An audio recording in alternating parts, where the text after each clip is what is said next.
네, 1971년 저축의 날 표어를 보면 손에 쥐면 쓰기 마련, 저축하면 늘기 마련 이렇게 돼 있다고 합니다. 그 당시는 저축이 미덕으로 여겨졌는데요. 40여 년이 지난 지금 가계 저축률이 세계 최저 수준이라고 합니다. 또 이번 달 소비자 심리지수가 유럽 경제 위기에 대한 걱정으로 세월호 사고 직후 수준까지 떨어졌다고 하는데요. 취재기자 연결해서 내용 알아보겠습니다. 강태욱 기자. 네, 한국은행입니다. 네, 소비자 심리지수 얼마나 떨어진 건가요? 네, 한국은행이 발표한 10월 중 소비자 심리지수는 105로 지난달에 매 2포인트 하락했습니다.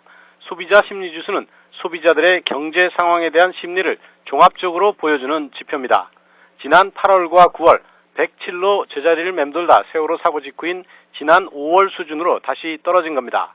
한국은행은 주요 기관들이 내년 경제 전망치를 잇따라 하향 조정한 데다 유럽 경제 위기에 대한 우려가 재부상하면서 주가 지수가 떨어진 것이 영향을 미친 것으로 파악하고 있습니다. 소비자 심리지수 항목 가운데 앞으로 경기 전망에 대한 항목이 6포인트, 현재 경기 판단에 대한 항목 역시 4포인트 떨어져 하락폭이 컸습니다. 한국은행의 소비자 심리지수는 통계청 산업활동조사 등 실제 지표에 한두 달 앞서 소비자들의 경제 심리를 가늠하는 소비 관련 선행 지표입니다. 100보다 크면 장기 평균보다 낙관적이고 100보다 작으면 비관적임을 의미합니다. 오늘은 저축의 날인데요. 금리가 거의 제로 금리 수준이다 보니까 앞으로도 전망이 좋지 않은 것 같습니다. 가계저축률은 지금 어느 정도 수준입니까?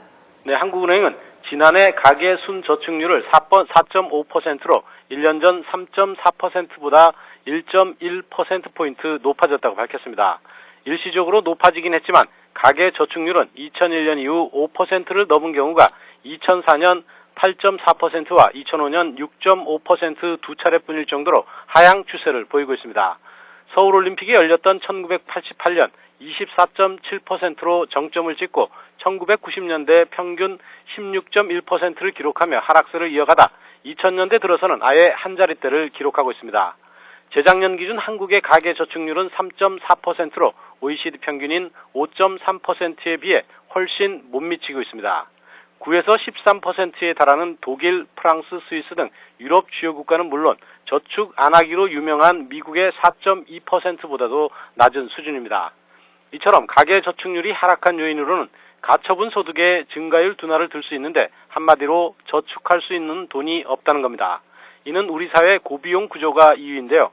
주거비 상승으로 거액을 대출받지 않고는 집 장만하기가 어려워졌고 자녀 교육비 부담도 갈수록 늘어나고 있기 때문입니다.